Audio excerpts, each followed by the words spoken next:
Hey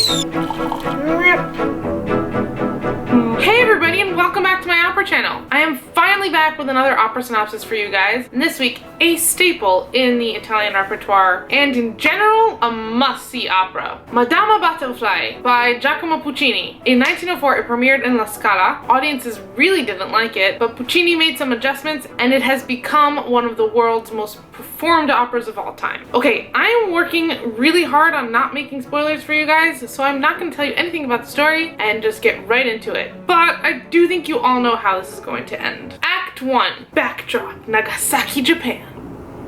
American Lieutenant Benjamin Franklin Pinkerton, his parents were patriotic, is checking out an apartment for himself and his soon-to-be bride of convenience, 15-year-old Cho-Cho-san, aka Flying Butterfly. He is only looking for a girl to be with for the time being while he's deployed in Japan. Little something on the side, if you know what I mean. Once he goes back to America, he plans on getting a real wife, because apparently if you get married in Japan, it stays in Japan. Good to know. Now, Butterfly is sure that this is a real marriage and that he actually loves her. I mean, she is a naive, hopelessly romantic 15-year-old, so I don't blame her at all. So she goes even further and does the unthinkable, converts to Christianity, or as she calls it, her husband's religion. The wedding takes place with some family, but an uninvited uncle arrives and is furious. He has found out that his niece has dishonored their family and ancestors and has converted and is marrying an American and renouncing her ancient faith. So he's mad. He curses her and tells all the guests to leave and dishonor her on the way out. Poor Cho-Cho-san, she's so young. Pinkerton and Butterfly then sing a duet together and enjoy their honeymoon. She is a child bride. I'm not okay with this. To think that this little toy is my wife. But she displays such grace, and I am consumed by a fever of such desire. We all know what kind of desire that is.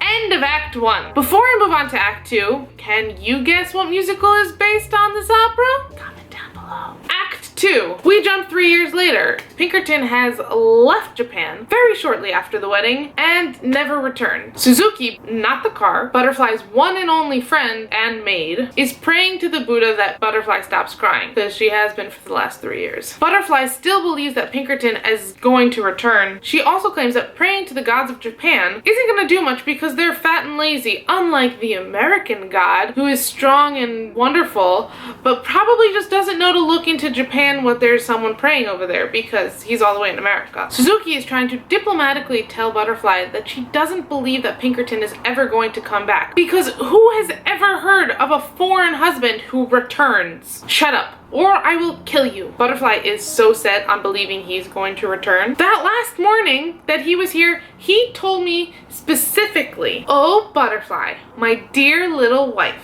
I will return with roses in the season where the robin builds its nest." So he will come back. That's what he said. Say it with me. He'll come back. Cue famous aria. As she finishes singing her aria, Goro, a marriage broker, like matchmaker slash divorce agent slash all-in-one package, and Sharpless, a friend of Pinkerton, arrive at the house to try and persuade Butterfly to move on and maybe remarry, but along with a letter from Pinkerton himself. Before Sharpless and Gyoro can get anything done, Butterfly asks Sharpless right away, "Sharpless, tell me, when do the robins make their nests in America?"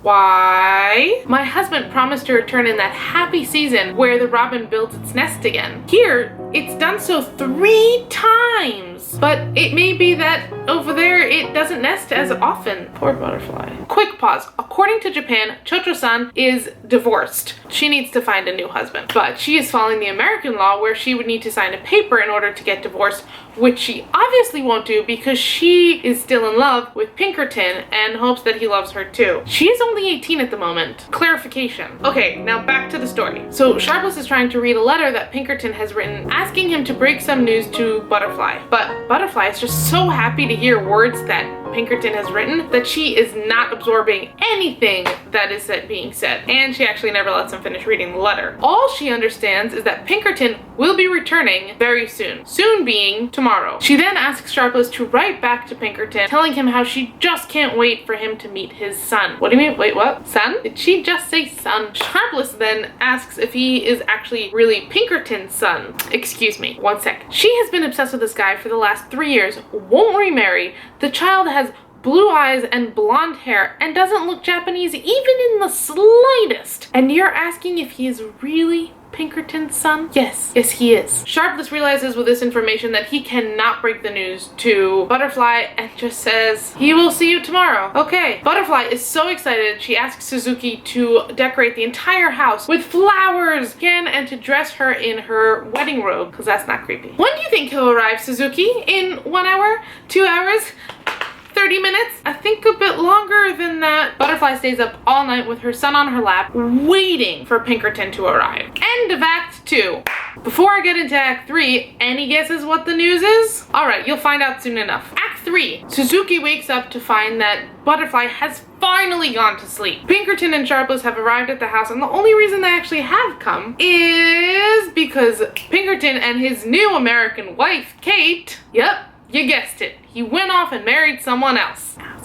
Because what happens in Japan stays in Japan. Anyway, Kate, the innocent bystander in all of this, has agreed to raise the child as her own. So they have come to take the child away to give Butterfly a fresh new start, forget the past, new beginnings. It's only been 3 years. As Pinkerton walks up to the house and sees how beautiful Butterfly has decorated the whole place. Well, Suzuki actually, but different times. He starts to feel really bad and is considering the fact that he might have made a mistake and he cannot face Butterfly, so he doesn't. Coward. He leaves Sharpless and Kate to do all of the fun news breaking. With the news, Butterfly states that she will only give up her son if Pinkerton comes to get him himself. She says, go and tell him to be up that hill in half an hour. She goes to pray to the statue of her ancestors and brings her son with her. She blindfolds her son and hands him a small American flag. She famously says, he dies with honor who cannot live with honor. She takes her father's dagger and slits her throat. The